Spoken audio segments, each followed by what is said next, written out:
NAAC coordinator. This call is now being recorded. Institute of Professional Studies, Delhi. Dr. Rawal has over 15 years of experience in the academic and corporate world. Her qualifications include BCom, MBA, and PhD in management. Dr. Rawal has chaired many technical sessions and has presented scholarly papers at various national and international conferences held at eminent institutes like IIT Kharagpur and IIT Roorkee.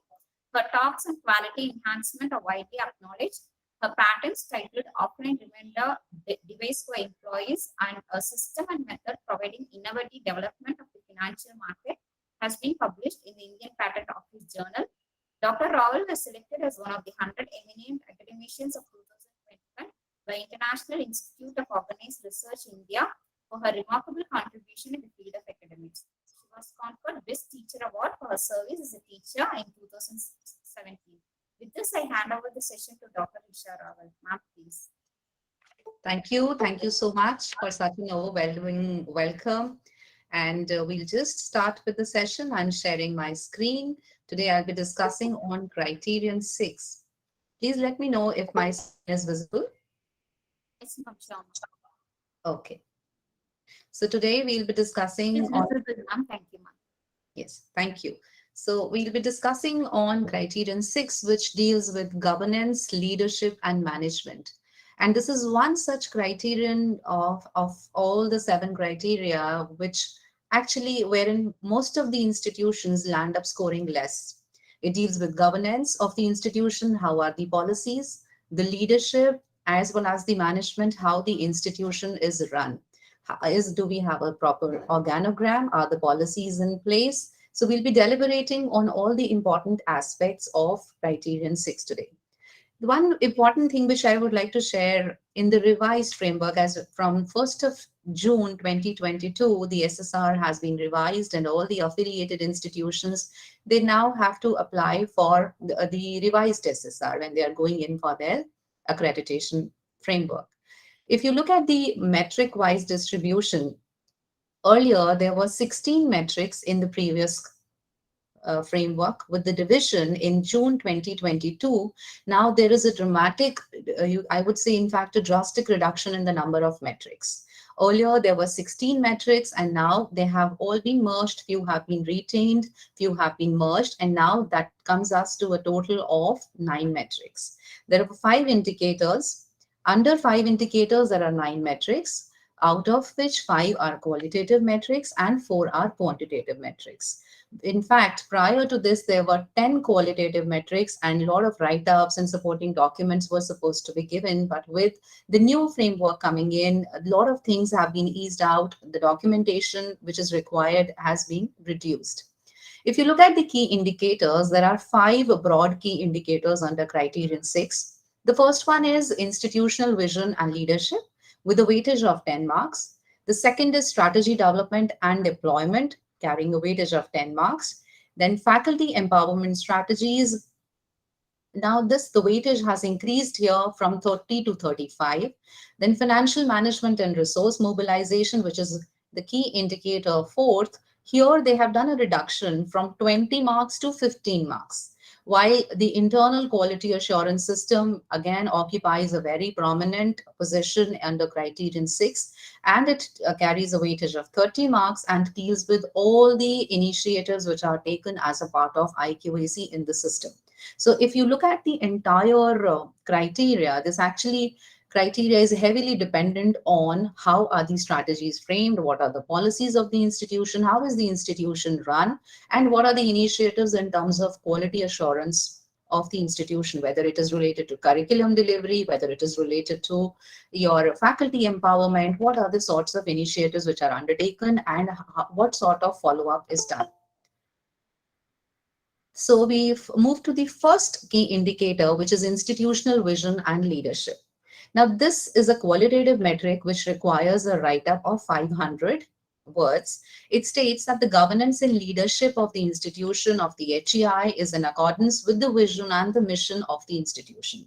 So the first thing which is required under this key indicator, or I would say the specific metric, is that you have to specify what is your vision, what is the mission of the institution, what is the quality policy, what was the dream with which the institution was laid out, and whether the vision and the mission statement, the working of the institution is such that the vision and mission are followed. So, how is the institution run? So, we say that when we are talking about different practices of decentralization, whether there is decentralization, is autonomy given to the faculty, are they given the freedom, is there participation of all the stakeholders as far as the institutional governance is concerned, all of these is dealt in this specific metric. So there are various documents which are required when we give a write-up to this, because everything has to be now given within 500 words. And there are two aspects covered. One is the vision and mission statement, and the second part deals with the decentralization, departmentalization, and the participative management of the institution. So we need to be very clear as to what is the vision and mission of the institution.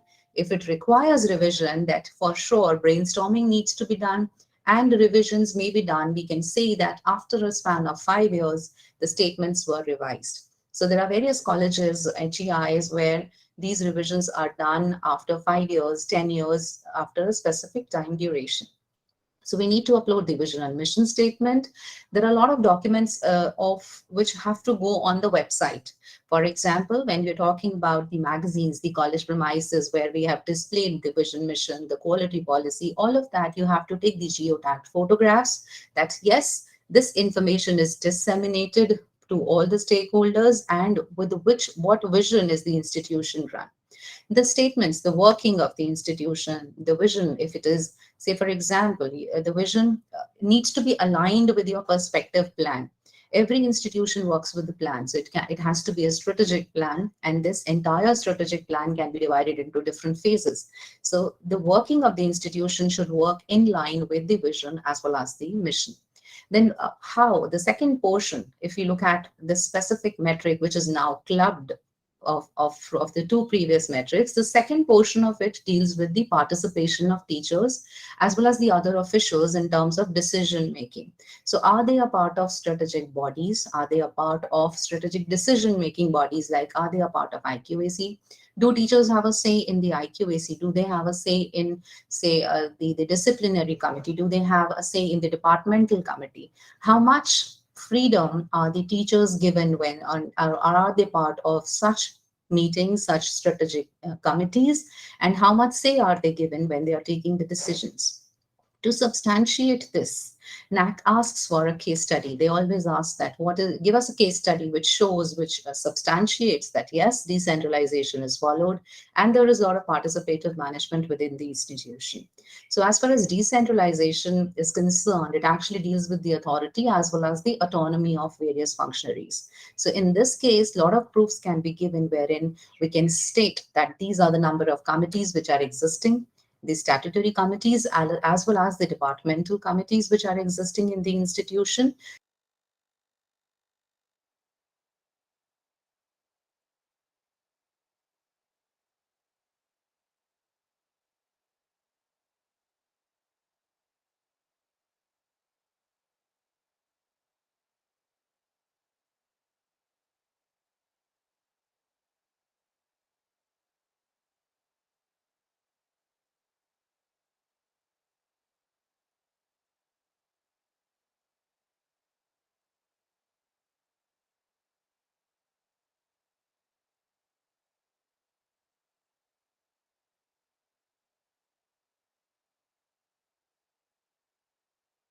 Our resource person will be joining shortly. She has some network issues. Sorry for the inconvenience.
A resource person will be joining shortly. We are sorry for the inconvenience. She has some network issues. He will be joining shortly.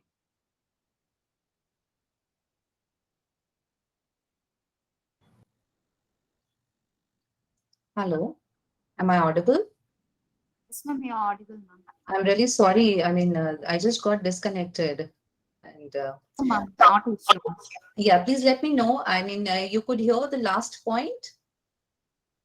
Yes, ma'am. Sure, I'm resharing the screen. One second. Okay, ma'am.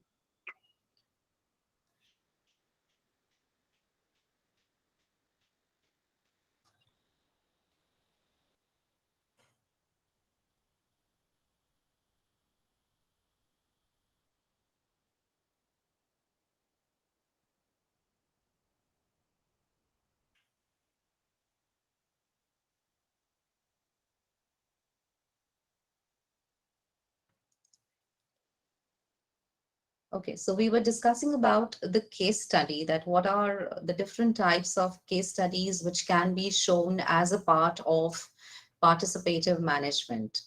So just sharing it. Yeah. So these are two case studies which I have got for you as an example. That, for example, if you're showing that we have actually augmented our IT infrastructure. So, what has been the involvement of all the stakeholders in terms of decision making, whether the IT infrastructure should be increased, enhanced, augmented, yes or no? If yes, was there any meetings which were held? Were the action taken on the minutes of those meetings? Were those minutes meetings recorded? Were the actions taken? And you have to collect all the related documents stating that a decision of IT infrastructural augmentation was taken in coherence, and it was taken in confidence with by discussion with all the stakeholders. Another example which we can state, say, for example, if you're adding up the resources in your library, if you're procuring new e-resources, if you're procuring new databases, or maybe if you're getting in a new plagiarism software in the library. So, what is the involvement of the stakeholders? Apart from that, if you're starting up a new program, or even a strategic decision, like, for example, you're going in from being an affiliated institute to an autonomous institute. So, what is the say of different stakeholders? Is the feedback taken from every stakeholder when it comes to such decision making? If yes, please document all these things, put them on the website. All the minutes of the meetings, the ATRs, and the other related documents on the website, and you need to provide the link. So these are few examples of which you can of case studies which I've just cited, but there are many more. It varies from one institution to the other. The next metric is again a qualitative metric which deals with the functioning of the institutional bodies. It is reflective and efficient as visible from the policies, the administrative setup, the appointment, as well as the service rules, the procedures, and deployment of institutional strategic perspective and development plan. Again, what they have done now, again, NAAC has amalgamated two different metrics. The first metric, which they earlier was on only on the policies and the existing procedures of the institution, and the second one was whether they have a strategic plan, and you have to cite a case study as a part of the implementation of your perspective plan. This metric now is again a qualitative metric wherein a write up of 500 words is given, and it is expected that the organogram of the institution is also provided as a part of the systems and the procedures and the appointment rules. The various documents which are required as a part of the specific metric is that you need to prepare and communicate your perspective plan, including the assessment period as well as the future ahead. Like, after your assessment of period of last 5 years is over, what is it which what you are planning to do in the next 5 years? So, when one suggestion when you're preparing your strategic plan, to always prepare it phase wise. You can have phase one maybe of 10 years, then phase two another 10 years, phase three 10 years. So, when you're presenting your data here, you can give the 5 years plan which is already there, what all you have done. Maybe you've started new programs, you have gotten more ICT tools, you have thought of resource generation, or you have gotten a new system of assessment, or if you've implemented OB, any sort of initiative which has been taken as a part of your perspective plan, do cite that and highlight and give all the documents, the ATRs, the case study, the supporting documents as far as the plan, the implementation of the plan is concerned. Then highlight what do you plan to do for the next 5 years as a part of your strategic plan. Another thing which I just shared, that you please give the organogram of your institution. This is very important because this clearly indicates how are the things moving in the organization. Is there any line of authority? Who is reporting to whom? How is the structure vertical in nature, or is it horizontal? What sort of organization is a part of the HEI? Then another important thing which is required apart from the organogram is the academic and administrative setup, the policies, what are the roles and responsibilities of different bodies, different committees which exist in the institution. You're required to give the documented and approved policies and procedures. Please remember that all these policies are they have to be vetted by the head of the institution. The policies related to the promotion, in fact, the appointment, what is the grievance redressal mechanism, how is the discipline maintained. Every single document, every committee policy needs to be stamped, signed, and scanned, and then uploaded as a part of the SSR. You need to communicate the policies as well as procedures, put them all, collate them on your website as well. Because whenever we talk about the existence of committees and policies, that needs to be communicated to all the stakeholders. And the best way to do that is to put it on the website. The next key indicator, that is the second key indicator, it deals with strategy development and deployment, and the next metric, which is 6.2.2, carries a weightage of 4 marks.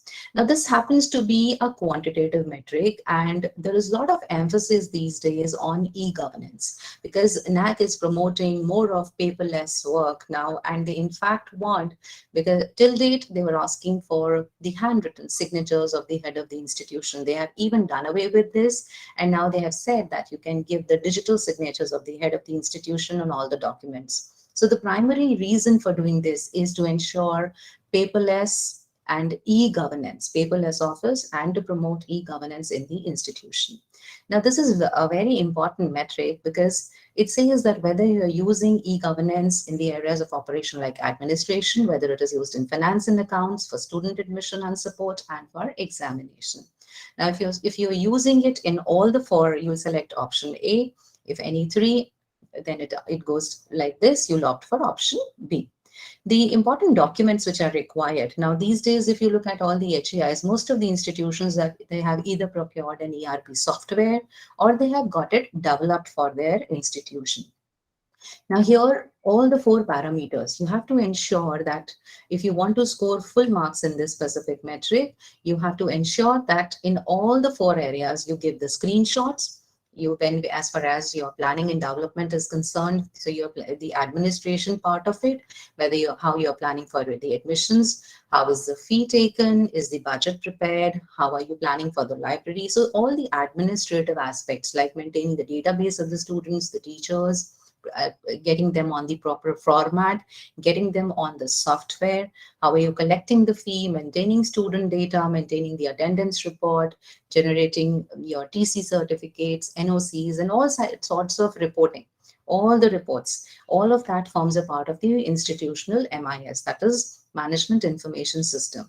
So when you do this, like for student admission and support, you do online admission process, so everything is online. You don't need papers, you get them, just the documents are directly uploaded on the portal which you are giving.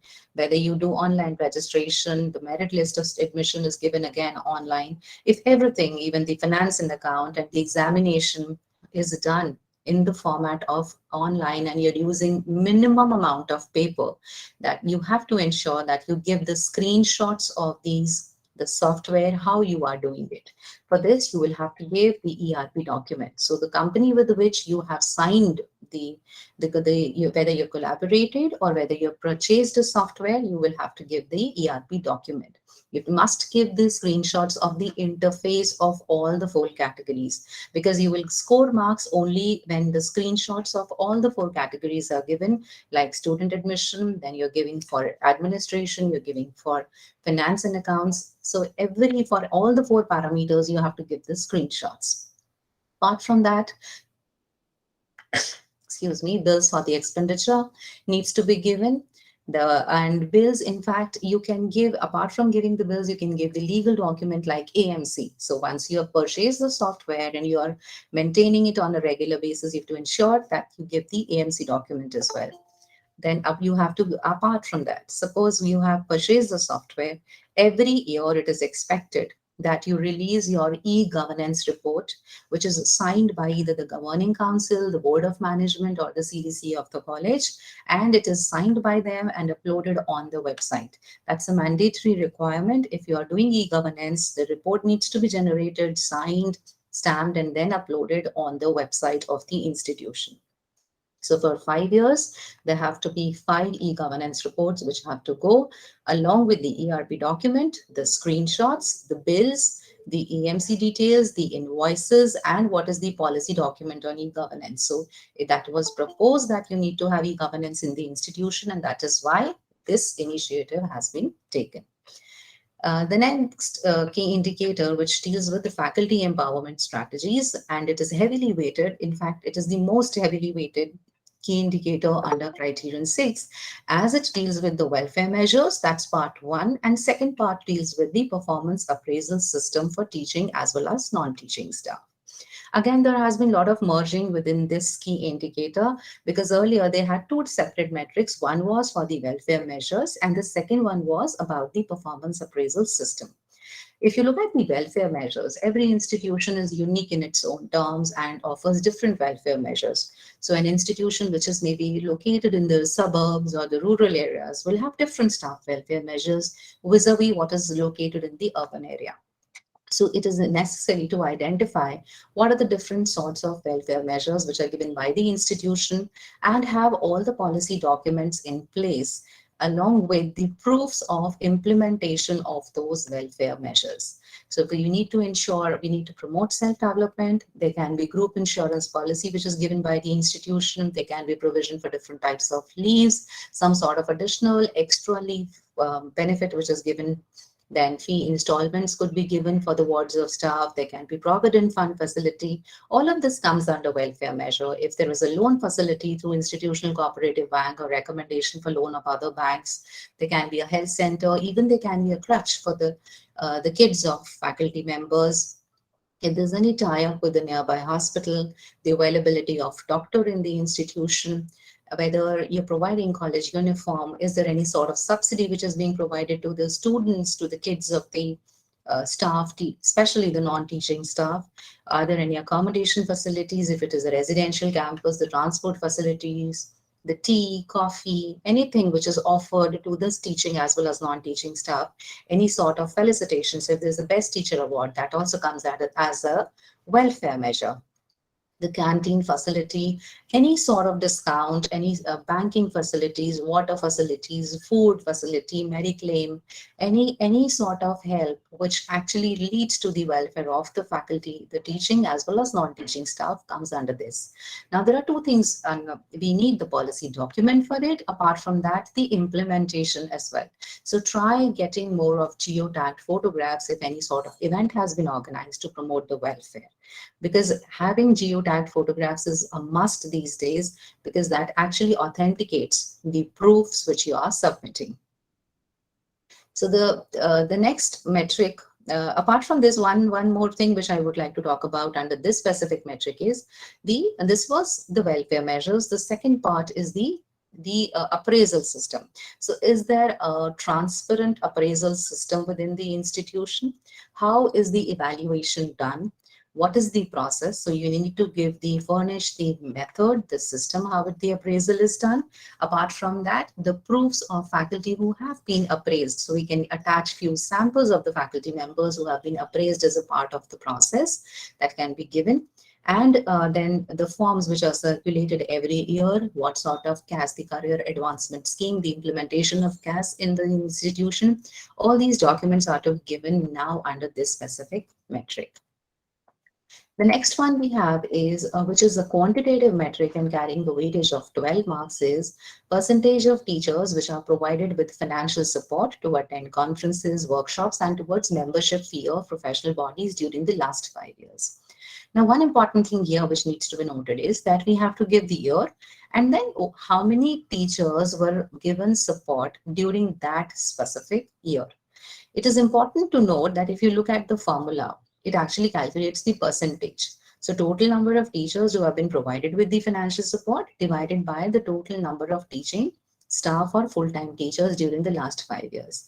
So when we say full-time teachers, anybody who has taken a load of 90% and above is considered as a full-time teacher. So here, one important catch is that they are not actually concerned that how much support has been given. What is the amount of the financial support which has been extended? Instead, they are concerned that how many faculty members have been benefited out of this scheme. So the focus is that even if suppose 500 rupees have been given to all the faculty members to attend conferences or workshops, provided they have given the proofs that they have attended. So such sort of reimbursement is done, then you can even score 100% marks in this specific metric. So, but to score marks, there are a number of things which they ask for. The first one is policy document on providing financial support to teachers, that whether you have this policy. Now, you cannot count one faculty twice within the same year. So if a faculty has attended a conference as well as a workshop, you cannot consider twice. You cannot consider that faculty twice. The faculty will be counted only once. So it is better that we reimburse all the faculty members and no repetition is done, because NAAC will count one faculty only once. So we have to give the policy document stating that we are going to reimburse the faculty members maybe for one conference or one workshop, and then the quantum of support which will be extended, whether the faculty is on rolls, are you giving it to visiting faculty, because visiting faculty will not be considered here. So the policy document stating how the financial support to the teachers will be extended needs to be furnished. Then you have to give the e-copy of letters indicating financial assistance to teachers and the list of the teachers who have received such financial support each year under each head. So if you are counting the teacher once, if one teacher has maybe attended 2 or 3 programs, but you are going to reimburse only for one, you have to provide the entire list of the teachers, their details, which program have they attended, what has been their duration, what is the quantum of assistance which has been offered by you. This is one part. Apart from the list, you have to give the supporting documents. Now, in supporting documents, you have to attach the certificates of these faculty members who have attended these programs. Apart from that, once you've submitted this, you also have to give the audited statement of accounts highlighting the amount, the extent of support which has been extended by you. So say, for example, in 1 year, you had 1,000 faculty members, and every faculty member was given 100 rupee each as a reimbursement, just considering a hypothetical example. So the balance sheet, the audited statement, must reflect rupees 1 lakh as the amount under faculty development as a part of your audited statement. You need to highlight it and provide that statement to them. There is one more additional document. Most of the times during BDD process, this document is asked for, that they will say that please give us the individual letters which were given to the faculty members when you reimbursed them. Their applications, that means they applied for this financial assistance, and then the letters which were issued to them. Another important thing is that most of the times NAAC does not accept cash reimbursements. So it is necessary that you do, when you are issuing or when you are giving the financial assistance, you either issue a check to the faculty member, or even if there is no check, you have to show the NEFT transfers or the account which has been credited. So that is the quantum of documentation which is required under this metric. And if you're able to furnish all of this, you're likely to get full marks. The documents which I was talking about, the appraisal system, this I have already covered. The next one under key indicator 3 is the percentage of teaching and non-teaching staff participating in faculty development programs, professional development, administrative programs during the last 5 years. Now, here again, you have to ensure that when the faculty is attending, you cannot, one faculty attending 3 programs, NAAC will count it only as once, because the formula again says the denominator is talking about the total number of teaching and non-teaching staff. Earlier, this was actually divided. Earlier, there were 5 metrics under this 6.3 key indicator. Now they have clubbed it. Earlier, there was a separate section for faculty, and then there was a separate section for non-teaching staff attending the administrative training programs. But now they have merged it, and you have to see the total strength of the institution, teaching as well as non-teaching, and how many programs have been attended by them. The guideline as per NAAC, the SOPs which NAAC has issued says that it has to be a mandatory 5-day program. In fact, a 1-week program with the 5 working days. That's the bare minimum duration of an FDP, professional development or administrative training program, to be considered here. For example, all of you have enrolled in this FDP which is being organized by IoT. Now, this is a 1-week program, so therefore you are likely to get benefit out of this program when you are feeding in the data for this specific metric. So that is one requirement, that it has to be of 1 week bare minimum. That's the minimum. Otherwise, if you are going in for orientation programs, they go into 4 weeks. There are short-term courses of 2 weeks. There are different programs, refresher courses, which are offered by HRDC. So all those programs, they carry weightage. They are considered here. But the requirement is that bare minimum 1 week has to be there. Now, once you attend it,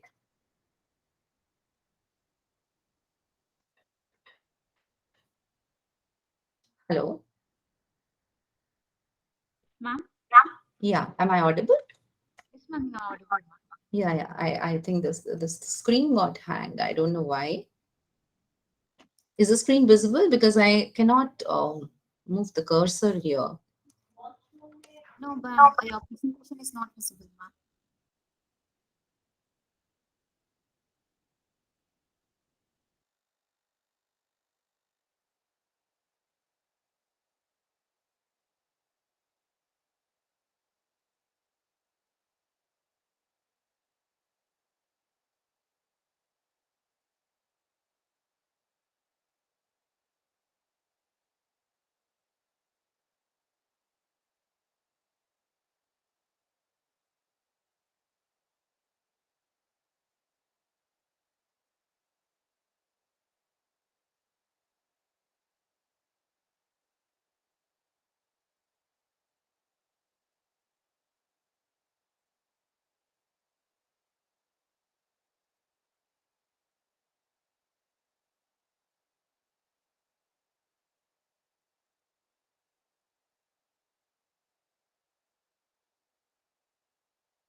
A resource person will be joining shortly. Yeah, sorry for the inconvenience.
Shall I start presenting, ma'am? Yes, is it visible now? I mean, I tried doing it. Is it visible? Yes, ma'am, it is visible, ma'am. Okay, okay. I'm sorry, I don't know why this glitch is coming today. Okay, so as we were discussing, yes, the percentage of teaching and non-teaching staff. So we have to provide the list of professional development or administrative training programs which are organized by the institution. Then the brochures, the notices which have been sent out, the reports which have been prepared of all the events, the list of participants in each program.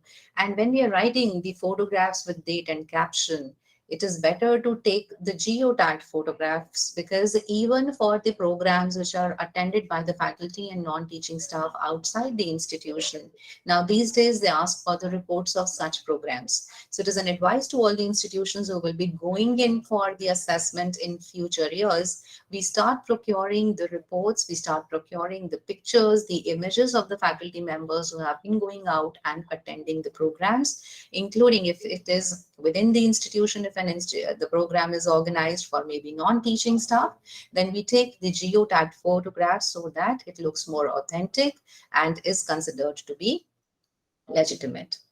The next key indicator, which happens to be 6.4, deals with the financial management and resource mobilization.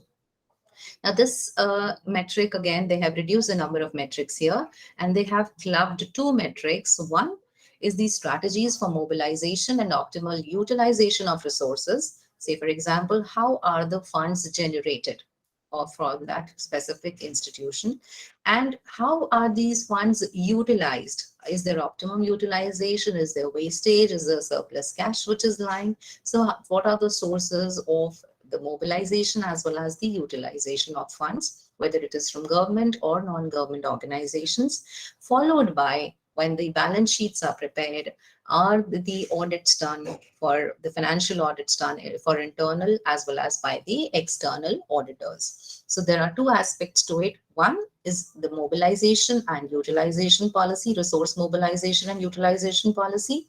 And the second part is the conduct of internal as well as external financial audit.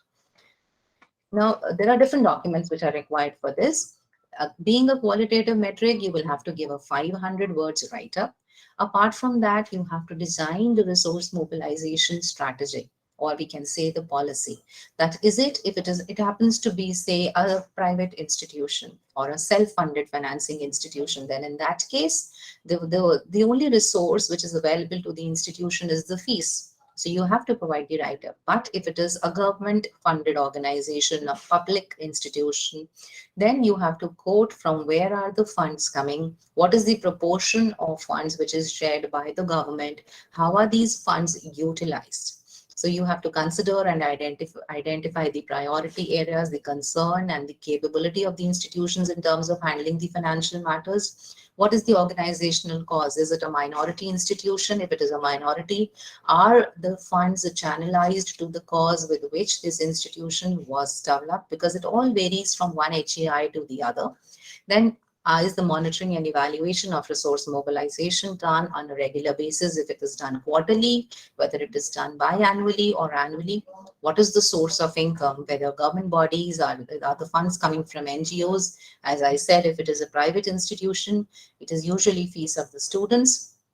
Are you receiving grants of UGC? So if you are 12B, you can get the grants of UGC, the donations, the consultancies. So from wherever, whatever sources, from wherever the funds are being generated, all those sources are to be furnished as a part of the write-up, and then the documentary evidence of all these funds needs to be given.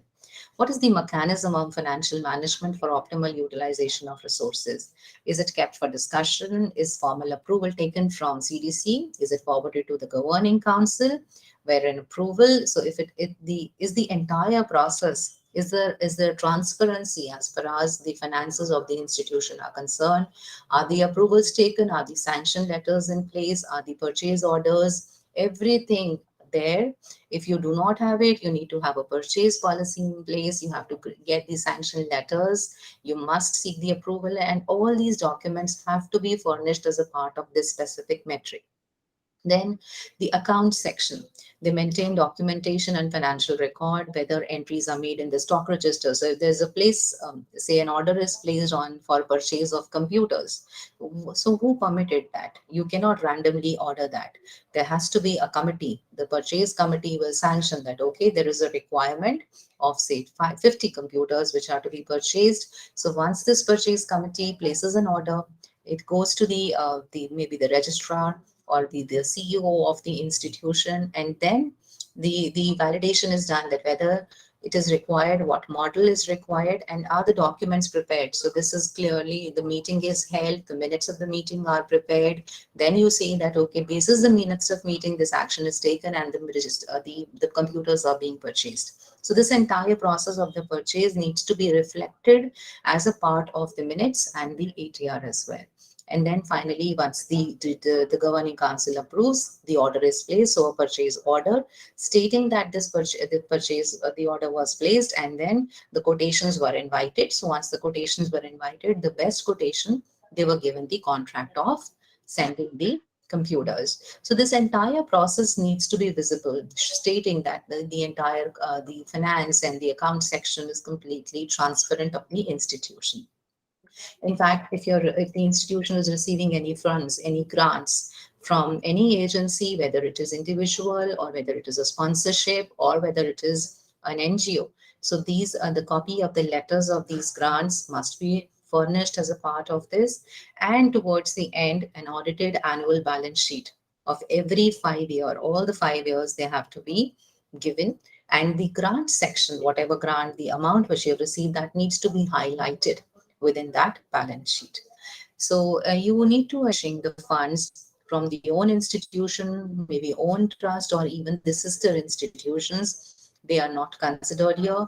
Contribution in the form of equipment, software, that is again not counted because this metric is clearly considering only the funds part, the financial part, and nothing in kind. So contribution in form of equipment, any software, any sort of donation is not a part of this specific metric. The last and the most important one after, I would say, the faculty empowerment, the last key indicator is your IQAS, that's Internal Quality Assurance System of the institution. Because IQAC plays a prominent role when it comes to NAAC accreditation, and the initiatives undertaken by IQAC, say if you are already through with the first cycle, so what are the incremental initiatives, benefits, or the quality assurance initiatives which have been undertaken by IQAC, all of that are to be listed here.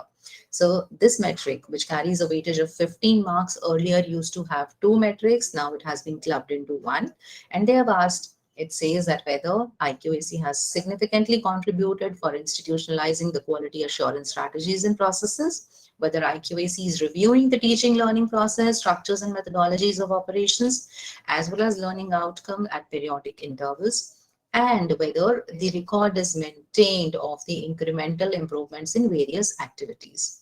Now here, it is always better when we are providing the write-up. One advises that whenever we prepare the write-ups, we must give the bullets, because we give the case studies, we highlight the section. Because if there is a running text of 500 words, it becomes very difficult to read and identify. You cannot actually make out that what important thing which you are stating.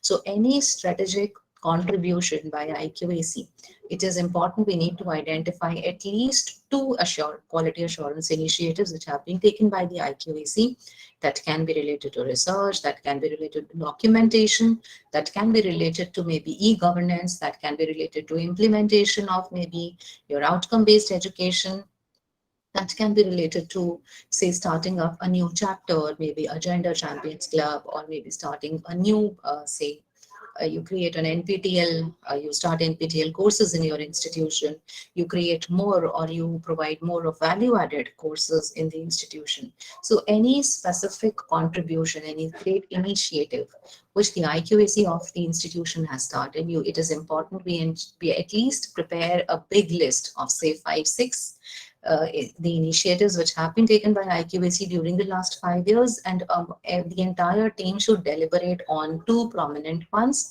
identify these two prominent ones, and prepare case studies on it. stating that these are the two important initiatives which have been undertaken by IQAC, and then you give the supporting documents for it, that how these initiatives were planned, who all were involved in the execution process, who initiated it, and how it got implemented. So a document with all these things, that how the entire evolution process took place over the past 5 years, and what is the outcome. How has the quality of maybe the assessment system in the institution has increased, or how the e-governance of the institution has improved, how has the research output of the institution has improved due to the initiatives undertaken by IQAC. So all of that needs to go. So the documents are, first is institutionalization of IQAC in HEI. That means you have to state that we have IQAC in the institution. You have the composition documents, the aims, the objectives of IQAC, and then you describe the practices as suggested by IQAC with reference to quality improvement and their successful implementation. So as I was suggesting various examples, we can have introduction of skill development courses. It can be improvement, enhancement, or strengthening of the ICT supportive teaching learning. It can be various collaborative activities. So if IQAC has initiated number of MOUs with different organizations, that can be one initiative by IQAC. If maybe IQAC has maneuvered and increased the contribution, the involvement of alumni in quality improvement, that can be one another initiative, expanding the research activities. So all of these are just suggestions. Every institution has a different requirement.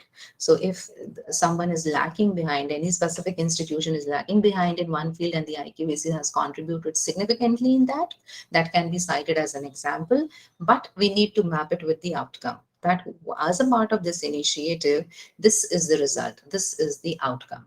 So if you have implemented a new way of teaching, that can be another initiative. And then how have the performance of the students improved? How have the results improved? That can go as a mapped outcome. The next one we have, in fact, one of the last metrics under internal quality assurance system, carries again a weightage of 15 marks. And it says, it asks, there are four important, we can say, parameters which they are asking, that if all the four you say yes, you score full. So the initiatives which they're asking for is, the first one is regular meeting of internal quality assurance cell, whether the meetings are conducted, is the feedback collected, is it analyzed, and if it is used for improvement. If all these things do take place, because if it is not only the meetings of IQAC which matter, it is actually the feedback which is collected, whether it is analyzed, and then you are taking an action over the analysis which you have done, over the suggestions which you have made, only then you can score in this metric. The second part is the collaborative quality initiatives with other institutions, membership of international networks. So are there MOUs which have been signed? Are there collaborative initiatives? Have you done quality workshops? Have you done or maybe seminars, conferences? There are a lot of workshops which are even sponsored by NAAC, and the IQAC of the HEI can collaborate with NAAC and conduct such programs in the institution. All of such initiatives form part of this specific serial number 2. Now, the third is participation in NIRF. Now, NIRF is again gaining a lot of momentum these days, and it is given due importance. It is not necessary that you have to be at the top 100 or top 50 institution as a part of the ranking framework. But as a part of NIRF, the important perspective is that at least you participate. It is not necessary that you have to rank 10th or 20th position. It is about participation. So the institute must participate in the annual ranking framework, which is done. You have to apply for it, provide the data, and at least participate and keep the data, because that is one document which will go as a document for serial number 3. The last one is any other quality audit, accreditation recognized by state, national, or international agencies such as NAAC, NBA, ISO certification. Even for that matter, if you're going in for gender audit, if you're going in for energy audit, if you're going in for your environment audit, all these audits, they for administrative and academic audit, earlier in AQAR, they usually gave the academic and administrative audit. So if you're going in for these audits, or any audit of your affiliating university for that matter, will come as a part of the serial number 4. So you have to give the documents related to all of these. Now, when you are furnishing these documents, it is the way they are to be, because one is the Excel, the template which is given by NAAC, and the second is the documentation part of it. So if you look at the documentation part, excuse me, please give the documents under all the 4 categories separately, right? So it is better that you give the documents, number one, for the meetings, second, for the collaborative initiatives which you are taking. So all the communication, the correspondence which has happened, all of that should come under serial number 3. Then the data which is provided under serial number, your NIRF, that will go in serial number 3. So put your documents as 1, 2, 3, 4, because then only they will say that yes, you are actually agreeing to and you're sufficing all the 4. Otherwise, they will usually degrade you from for any 4 to any 3 or any 2 of the above. So that was all about criterion 6. So in case you have a doubt, a query, please feel free to ask.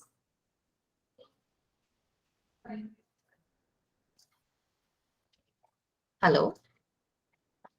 Yes, ma'am. The Yeah. session is open for discussion.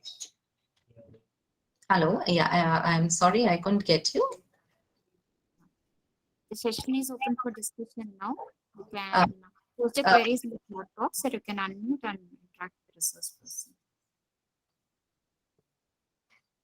Ma'am, is it possible for you to stop sharing my screen, because I'm unable to do it? Let me try, ma'am. Yeah, because I'm trying to do it, but I'm not able to do it. I don't know why this technical glitch is there, because it usually doesn't happen in all the other platforms, because I usually don't take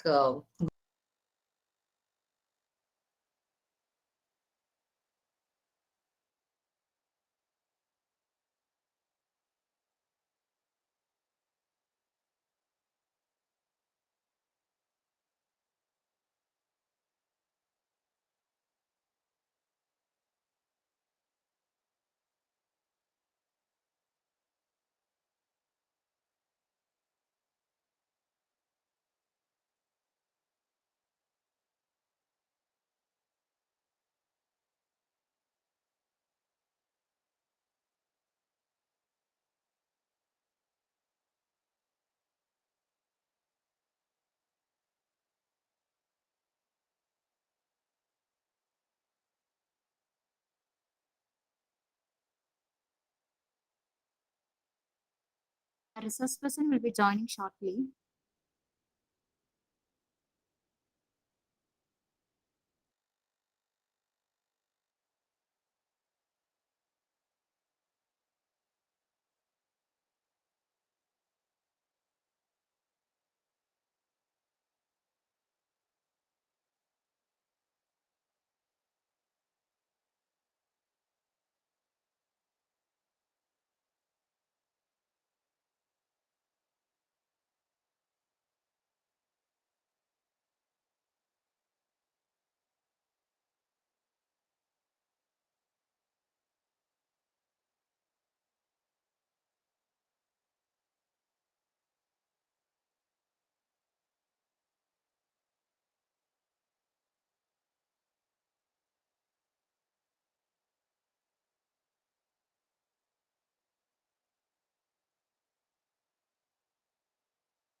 Yes, ma'am.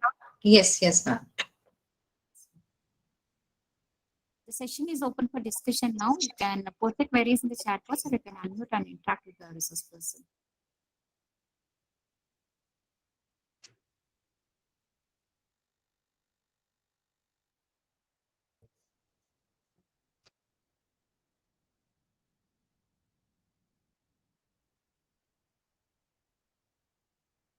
Post the queries in the chat box also, so that I'll read it to ma'am. Please post your queries in the chat box, or you can unmute and directly interact with ma'am.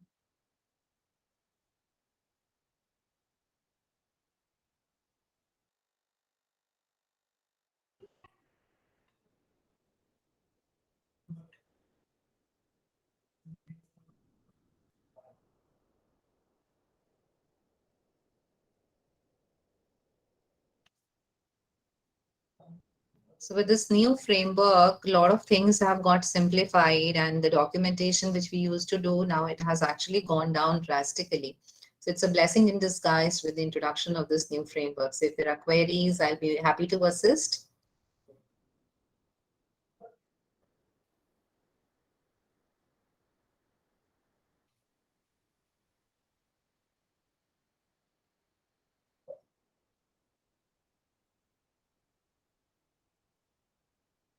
You can post the queries in the chat box also. I'll read it to ma'am.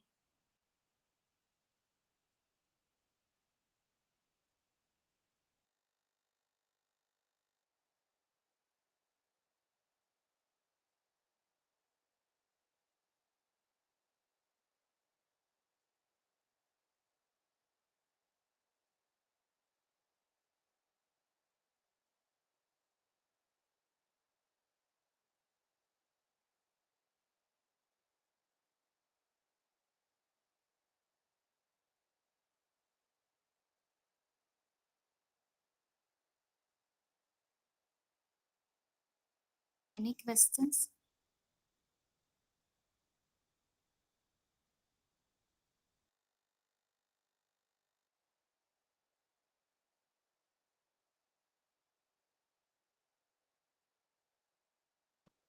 In case there are questions, you can even drop an email to me. I have shared my email ID with ma'am, and you can even drop questions there. I'll be happy to assist. I'll answer all your queries.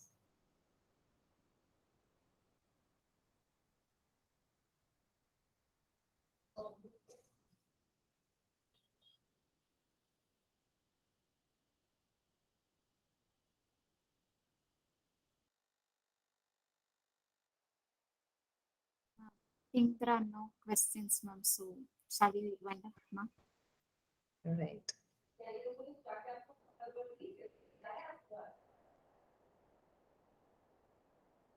Shall we wait, ma'am? Right. So then I think we can wind it up. Yes, ma'am. Shall we? Right. Thank you. Thank you so much. On behalf of IRK, I thank Dr. Nisha Rawal ma'am for the informative and detailed session, ma'am. And we thank you once again for amazing presentation. Your tips and techniques and criteria will be very fruitful, ma'am. And thank you very much, ma'am. Thank you very much for spending the valuable time with us. Thank you. Thank you so much. It was my pleasure being here. And I actually apologize because there were twice or thrice there were network interruptions in between. And otherwise, it would have gone flawless. Yeah. Thank you. Thank you so much. Thank you. Thanks a lot. I thank all the participants for joining the session today. Please fill the feedback form using the link that will be posted in the chat box. Thank you.